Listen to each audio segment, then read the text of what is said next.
Lur, kabeh perkara iku ana mangsane. Yen saiki enom, ana mangsane bakale dadi tuwa.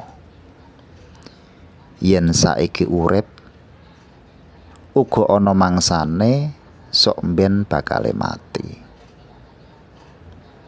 Yen saiki rekoso, iku mbok menawa ya lagi mangsane rekoso.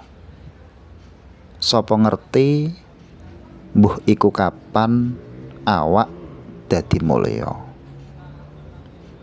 Sing saikine lagi mulya, sapa ngerti bakale luwih mulya utawa malah dadi rekoso.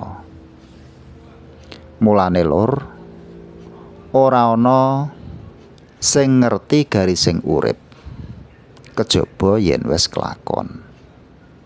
Aja nganti putus anggone duweni prasangka becik marang awake dhewe. Tansah ndedonga nenuwun marang Gusti kanthi ora ninggal ubet egoh partikel minangka ikhtiare badan mantesake marang penyuwunane.